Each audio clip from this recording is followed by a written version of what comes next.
నమస్తే, welcome to Telugu one news. నేను గోపికృష్ణ. అంకమరావు గారు అనలిస్ట్ ఉన్నారు మనతో. నమస్కారం సార్. నమస్తే గోపికృష్ణ గారు. శ్రీరామనవమి శుభాకాంక్షలు. ముందు మీకు తెలుగు వన్ యాజమాన్యానికి వీక్షకులందరికీ కూడా శ్రీరామనవమి శుభాకాంక్షలు. అందరికీ మేలు జరగాలని, ఈ శ్రీరామనవమి వచ్చి శ్రీరామనవమి అందరికీ కూడా సుఖశాంతులతో ఉండాలని ఆంధ్ర రాష్ట్ర ప్రజలు, తెలుగు రాష్ట్ర ప్రజలు కోరుకుంటున్నాం. ఇలాంటి పండుగ సందర్భంలో సంతోషంగా మాట్లాడుకోవాల్సినటువంటి అంశాలను కాదని నిన్న కడప ఎంపీ అభ్యర్థి, వైసీపీ ఎంపీ అభ్యర్థి అవినాష్ రెడ్డి మాట్లాడింది. అంతకుముందు అవినాష్ రెడ్డికి, జగన్మోహన్ రెడ్డికి మేనత్త అయిన విమలమ్మ గారు మాట్లాడుతూ వచ్చారు. సడన్గా వీళ్ళందరూ తెర మీదకి వస్తున్నారు. ఎందుకు ఇప్పటి వరకు ఇంత సుదీర్ఘంగా ప్రెస్ మీట్ పెట్టి ఏ రోజు అవినాష్ రెడ్డి ఆ కేసు గురించి ఎక్స్ప్లెయిన్ చేసిన సందర్భం లేదు. అలాగే విమలారెడ్డి బయటకు వచ్చి వాళ్ళిద్దరిని నోరు మూసుకోండి, మీరిద్దరు అక్క చెల్లెళ్ళు అని మాట్లాడినటువంటి ఇదే లేదా, అంటే ఇలా మాట్లాడతారా అని కూడా అనుకోలేదు. ఎందుకు ఒకరి తర్వాత ఒకళ్ళు వీళ్ళు తెర మీదకి వచ్చి వివేకానంద రెడ్డి కేసు విషయంలో ప్రజలకి ఏదో చెప్పే ప్రయత్నం చేస్తున్నారు? అంటే ఏమన్నా జరుగుతుందా వెనకాల? ముందు అవినాష్ రెడ్డి గారి విషయాన్ని పక్కన పెడదాం, తర్వాత వద్దాం అంశంలోకి.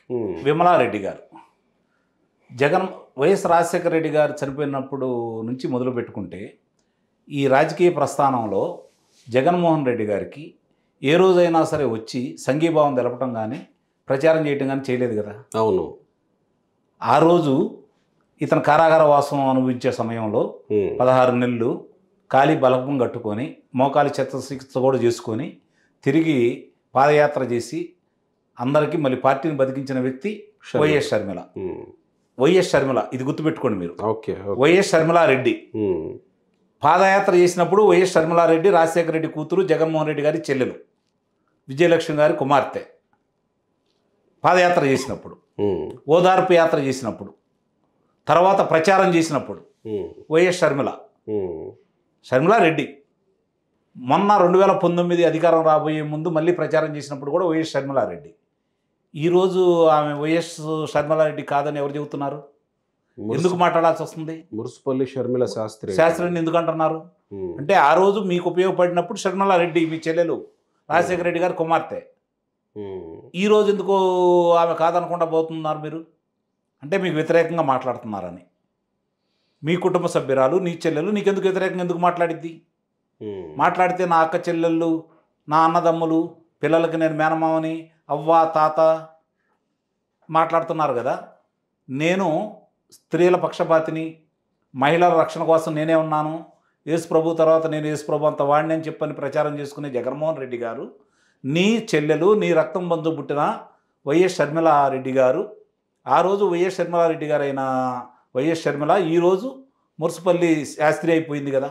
ఎందుకు అయిపోయింది మరి? ఆ రోజు ఎక్కడా కానరాని నలుగురు అన్నదమ్ముల మధ్య ఉన్నటువంటి ఏకైక చెల్లెలు విమలారెడ్డి గారు, వైఎస్ విమలారెడ్డి గారు. ఎప్పుడు పెళ్ళయింది ఆమెకి? ఈరోజు కూడా వైఎస్ విమలారెడ్డి గారు అని చెప్పని ఎందుకు పిలిపించుకుంటున్నారు? ఆమె కుటుంబ నేపథ్యం ఏంటి? వాళ్ళ ఇంటి పేరేంటి? ఇప్పుడు ఆమెను ఎందుకు అలా పిలుస్తున్నారు? ఈ మాట్లాడే పేటీఎం బ్యాచ్లు, రాతలు రాసేవాళ్ళు దీని గురించి సమాధానం చెబుతారా? ఎవరు విమలారెడ్డి గారు? ఎవరైనా చేసుకుంది? ఆమె కృష్ణా జిల్లా వాసిని చేసుకుంది, రెడ్డి గారినే చేసుకుంది. మరి ఇప్పుడు దాకా ఇంటి పేరుని ఎందుకు మార్చుకోలేదు? ఈరోజు వైఎస్ షర్మిలాని మాట్లాడుతున్నారు, విమలమ్మ గారిని ఎందుకు మాట్లాడరు? పోని 2012లో బయటకు వచ్చారు కదా కాంగ్రెస్ పార్టీ నుంచి. ఆ రోజు నుంచి ఈ రోజు వరకు ఈ మేనల్లుడు కోసం ఎందుకు మాట్లాడలేదు? లేదు. చనిపోయిన వైఎస్ వివేకానంద రెడ్డి గారు చనిపోయినప్పుడు ఎందుకు మాట్లాడలేదు? ఆ తర్వాత ఈ కేసుకు సంబంధించి ఇక్కడ న్యాయం జరగట్లేదని చెప్పని వీర మహిళలాగా పోరాడి, న్యాయస్థానంలో పోరాడి, న్యాయస్థానాన్ని మార్చి తెలంగాణకు మార్చుకొని సిబిఐ ఎంక్వైరీ చేయించుకొని పోరాటం చేస్తున్న సునీతారెడ్డి గారికి ఆ రోజు ఏమైనా సంఘీభావం చెప్పావా? నా అన్నను చంపిన వాళ్ళు ఎవరు, వాళ్ళని బయటికి తెద్దాం మనం అని చెప్పిన ఆ రోజు ఏమైనా నువ్వు మాట్లాడావా? ఈ రోజు నీ మేనల్లుడి గురించి నువ్వు వచ్చి మాట్లాడుతున్నావు అంటే మేనగోళ్ళ కాదా వాళ్ళు? నిన్న ఆ అమ్మాయి మాట్లాడింది కదా, షర్మిల గారు, మీరు మాట్లాడిన దానికి సునీత గారు చాలా స్పష్టంగా చనిపోయినప్పుడు రక్తపు మడుగులో ఉన్నప్పుడు ఛాయాచిత్రాలని, రక్తం తుడిచిన తర్వాత ఛాయాచిత్రాలను స్పష్టంగా ప్రచురించింది కదా, సాక్ష్యాధారాలతో సహా చూపించింది కదా. దానికి మీ దగ్గర ఉన్న సమాధానం ఏంటి? వాళ్ళని నోరు మూసుకోమని మీరు మాట్లాడారు మేనగోడలని. ఈరోజు నువ్వు నోరు మూసుకోమని చెప్పి నీ మేనగోడ సాక్ష్యాధారాలతో చెప్పింది. మళ్ళీ మీరు నోరు ఎందుకు తెరవట్లేదు? ఏమైపోయింది మీ నోరు? ఎందుకు మాట్లాడట్లేదు దాని గురించి? దానికి సమాధానం ఏంటి? ఫిబ్రవరి 15, 2019 ఫిబ్రవరి 15న హత్యకు సంబంధించినటువంటి చర్చలు జరిగినాయి. నెల రోజుల తర్వాత జరిగింది మళ్ళీ ఈ కార్యక్రమం. ఆ రోజు ఇప్పుడు ఎవరైతే ఉన్నారో నిందితులు, నాకు వాళ్ళతో పరిచయం లేదు, నాకు తెలియదు అని చెప్పిన నువ్వు అవినాష్ రెడ్డి గారికి సంబంధించి కాల్ డేటా అంత స్పష్టంగా ఆ అమ్మాయి ఎవరెవరు ఏ రోజు మాట్లాడిందని చెప్పని వివరాలతో కూడినటువంటి వివరణ ఇచ్చింది కదా. అది ఇచ్చింది కూడా సిబిఐ వాళ్ళు పొందుపరిచారు కదా, న్యాయస్థానానికి సమర్పించారు కదా.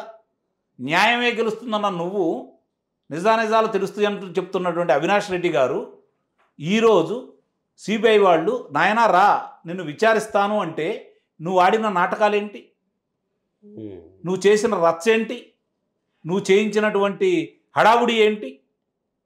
నీ తల్లి కర్నూలులో వైద్య చికిత్స కోసం ఉంటే నిన్ను అదుపులో తీసుకొని వద్దామంటే స్థానిక సూపరింటెండెంట్ గారు మా అదుపులో లేవు, ఆయన ఏదన్నా మీరు అదుపులో తీసుకుంటే శాంతి పద్ధతులు అదుపు తప్పుతాయి, మేము సహకరించమని చెప్పని సిబిఐ చరిత్రలో ఎక్కడన్నా ఉందా? తొలిసారిగా ఒక నిందితుడిని, నీ తండ్రిని, నీ మీద ఒకటే అభియోగం కదా, నీ తండ్రిని అదుపులో తీసుకున్నారు కదా. మరి నువ్వు న్యాయం గురించి మాట్లాడేవైతే ఇద్దరికి ఒకటే అభియోగం, నా తండ్రిని అదుపులో తీసుకున్నారు, నన్ను ఎందుకు తీసుకోలేదు, నేనే వచ్చి మీ దగ్గరకు వస్తాను, న్యాయం విచారించండి, న్యాయం నా వైపు ఉందని చెప్పి ఎందుకు మీరు లొంగిపోలేదు? ఎందుకు ఈరోజు కూడా మీరు న్యాయస్థానానికి సరైన ఆధారాలు మీరు చెప్పట్లేదు? ఆ రోజు ముందెళ్ళింది మీరు. ఇంకొక విషయం అండి, ఇక్కడ నేను పడుకున్నాను 5:30 గంటలు 6 గంటలు ప్రశాంతంగా నిద్రపోయాను, అలిసిపోయాను. 6 గంటలు 5:30 6 గంటలు అన్నారు అనుకోండి. రమారమి బల్ల గుద్ది చెప్పాడు కదా. నువ్వు వాళ్ళకేం చెప్పావు? 1 గంట చిల్లరకి నీ దగ్గర నుంచి వేరే వాళ్ళకి ఫోన్ వెళ్ళింది. నేను పనుకుంటే గ్రూపులో వస్తే అది నాకు వస్తాయి కదా, నేను ఫోన్ అయితే ఆఫ్ చేసి పెట్టను కదా, ఆన్ చేసే ఉంది ఫోను, దాంట్లో వస్తే అది నేను మాట్లాడినట్ట, నేను చూసినట్ట అని అన్నావు. నీ దగ్గర నుంచి ఫోన్ వెళ్ళింది, ఎవరు వెళ్ళారు? నీ ఫోన్ నుంచి వేరే వాళ్ళకి ఫోన్ వెళ్తే నువ్వు కాకుండా ఎవరు చేశారు? మీ పిఏ చేశారా? మీ అనుచరులు చేశారా? మీ ఇంట్లో వాళ్ళు చేశారా? వాళ్ళతోటి మాట్లాడారా 1 గంట కాడి నుంచి 5 గంటల దాకా? ఆ తర్వాత మరి భారత్ రెడ్డి గారి పిఏకి ఎవరో మీ ఫోన్ నుంచి వెళ్ళిందని చెప్పిన గూగుల్ టేక్అవుట్కి సంబంధించి మీ చరవాణిలో సంబంధించిన అన్ని వాళ్ళు సాక్ష్యాధారాలతో ఇచ్చారు కదా, అది ఎవరు మాట్లాడారు? 4 గంటల సమయంలో మాట్లాడింది ఎవరు? దీనికి సమాధానం ఉందా? ఈరోజు శుద్ధపోస అని చెప్పి నువ్వు మాట్లాడుకుంటూ ఈరోజు ప్రజల మధ్యకు వచ్చి సునీత గారు, గోపి గారు గుర్తుపెట్టుకోండి, మగపిల్లాడే కాదు ఇలాంటి ఆడపిల్లలు పుట్టే చాలు అనే విధంగా ఈరోజు తండ్రి కోసం పోరాడుతున్న సునీత గారి మీద ప్రజలకు అందరికీ ఉన్నటువంటి అభిప్రాయం. ఆ అమ్మాయి మీరు కుటుంబ సభ్యులందరూ కలిసి కూర్చొని మాట్లాడుకున్నప్పుడు భయపెట్టారు, బెదిరించారు, లొంగ తీసుకోవాలని ప్రయత్నం చేశారు. లొంగిపోలేదు కాబట్టే, హంతకులు ఎవరో ఆ రోజు నిర్ణయించుకుంది కాబట్టే, హంతకుల గురించి ప్రపంచానికి తెలియాలని ఉద్దేశం ఆ అమ్మాయికి ఉంది కాబట్టి, తిరిగి ఇలాంటి హంతకులకి అధికారం ఉండకూడదని భావించింది కాబట్టి హంతకుల మీద పోరాటం చేస్తుంది ఆ అమ్మాయి. హంతకులు చట్టసభల్లోకి వెళ్ళకూడదని పోరాటం చేస్తుంది. హంతకులకు సంబంధించి సహకరించిన వాళ్ళు చట్టసభల్లో ఉండకూడదని పోరాటం చేస్తుంది. మరి వీళ్ళు ఈ క్యారెక్టర్స్ ఎందుకు వచ్చాయి మధ్యలో? ఇప్పుడు ఎందుకు వచ్చాయి ప్రత్యేకంగా? అదేనండి, ఇప్పుడు దీన్ని కుటుంబ సభ్యులందరూ ఎవరూ లేరు, కుటుంబ సభ్యులందరూ పోరాడుతున్నారు, తల్లిగారు వెళ్ళిపోయారు. మరి నీకోసం పోరాడిన తల్లేది? ఈరోజు నిన్ను దీవించిన తల్లేది? నీకోసం ప్రార్థన చేసిన తల్లేది? బైబిల్ చేతబట్టుకొని రాష్ట్రం మొత్తం తిరిగిన తల్లి ఎక్కడుంది ఈరోజు? నీకోసం తిరిగి నీ చెల్లెలు లేదు, నీ బాబాయ్ గారు చనిపోయి ఉన్నారు, ఆ కుటుంబ సభ్యుల్ని ఎమ్మట్లేరు. విమలారెడ్డి చెప్తే జనాలు నమ్ముతారా? వాళ్ళు ఆ క్రిస్టియన్ మతానికి సంబంధించిన కొంతమందిని, ఈ ఫాదర్స్ కావచ్చు, చర్చిల నిర్వహణకు సంబంధించినటువంటి సంస్థ వాళ్ళు నిర్వహిస్తూ ఉన్నారు. దాని ద్వారా ఆమె చాలా స్పష్టంగా చెప్పింది కదా. ఇంకో విషయం, గోపికృష్ణ గారు ఆమె అరకులో కార్యక్రమం నిర్వహించి ఆయన వస్తేనే మనకు రక్షణ కాబట్టి ఆయనే రావాలని మీరు అంతా ప్రార్థనలు చేయండి అని చెప్పిన వాళ్ళ కానుకలు కూడా ఇచ్చింది స్పష్టంగా అందరికి అర్థమైపోయింది కదా. ఇది చాలు కదా. గతంలో వెంకటరమణ గారు రామారావు గారిది కృష్ణుడి బొమ్మ పెట్టుకొని ప్రచారం చేశారని 1994లో ఎన్నిక కాబడిన శ్రీకాకుళానికి సంబంధించి ఎన్నిక కాబడిన వ్యక్తిని ఆ రోజు అనర్హుడిగా ప్రకటించింది ఎన్నికల సంఘం. అంటే ఒక మతపరంగా వాడుకున్నారని. కృష్ణుడు బొమ్మ, కృష్ణుడు దైవాంత సంబుద్ధుడు కాబట్టి అది మతపరం కాబట్టి, హిందూ మతం కాబట్టి ఆ రోజు ఆ బొమ్మ వాడుకున్నందుకు ఆయన అనర్హుడిగా ప్రకటించారు. మరి ఈరోజు ఈమె ప్రచారం చేస్తున్నందుకు ఈ పార్టీని ఎన్నికల నుంచి దూరం చేయాలి కదా. ఎన్నికల సంఘం దీని మీద తీవ్రంగా ఆలోచించాలి. అలాగే జోగి రమేష్ గారు మంత్రి గారు, అలాగే కాకినాడ ద్వారంపూడి చంద్రశేఖర్ రెడ్డి గారు ఈ మతమైన ప్రచారాలను వాళ్ళు చర్చల్లో నిర్వహించారు కదా. వాళ్ళ ముందు అనర్హులుగా ప్రకటించాలి కదా. దీని మీద పోరాటం చేయాలి ప్రతిపక్షాల్లో ఈరోజు. అంటే వీళ్ళు ఇప్పుడు తెర మీదకి వచ్చారంటే ఏదో నష్టం జరగబోతుందని ఒకటి వేళ్లతో సహా వైఎస్ఆర్సీపీ పార్టీ పునాదులు కదిలిపోతున్నాయని చెప్పని అందరి దగ్గర ఉన్నటువంటి సమాచారాన్ని దృష్టిలో పెట్టుకొని ఒక వివేక హత్య కేసు అంత ఇంపాక్ట్ మామూలుగా లేదండి. ఈరోజు పులివెందల్లో జగన్మోహన్ రెడ్డి గారి గెలిపే సంశయంగా మారింది. కడప లోక్సభ స్థానం ఓడిపోతున్నారు. తొలిసారిగా వైఎస్ వివేకానంద రెడ్డి గారికి సంబంధించి హత్య వల్ల అధికారంలో వీళ్ళు ఎలా అయితే వచ్చారో ఈరోజు రాయలసీమలో అదే శరాఘాతంలా ఇలా నెత్తి మీద తగలబోతూ ఉంది. ఇది చాలా స్పష్టం. ఇక ఈమె ఎందుకు వచ్చారని మీరు అంటున్నారు. తప్పక తెర మీదకి వచ్చారా వీళ్ళు? తప్పక కాదు, ముడుపులు అంది వచ్చారని నేను అంటున్నాను. ధనం ఆమెకు అందింది కాబట్టి, ప్రయోజనం చేకూరింది కాబట్టి ఈరోజు ఆమె వచ్చిందని చెప్పి నేను భావిస్తున్నాను. నిన్నటిదాకా గుర్తు రాలేదా? 2 ఎన్నికలు గుర్తు రాలేదా? ఈరోజే గుర్తొచ్చాడు ఆ మేనల్లుడు. చనిపోయింది ఎవరు? నీ సొంత అన్న. దాని గురించి మాట్లాడుతున్నావా నువ్వు? కానీ నీకు తెలిసినంతలో ఎవరో చెప్పు. 5 సంవత్సరాలు అవుతుంది కదా, నిన్నటితో 5 సంవత్సరాలు పూర్తి అయిపోయింది కదా. 2 రోజులు, 3వ రోజు 5 సంవత్సరాలు పూర్తి అయిపోయి ఎందుకు సమర్పించలేదు? మీ దగ్గర ఉంటే ఆధారాలు న్యాయస్థానానికి ఎందుకు ఇవ్వట్లేదు? లేదా సిబిఐ వాళ్ళకి ఎందుకు ఇవ్వట్లేదు? ఎవరు రక్షిస్తున్నారు? చాలా స్పష్టంగా చెబుతానే ఉంది కదా అమ్మాయి.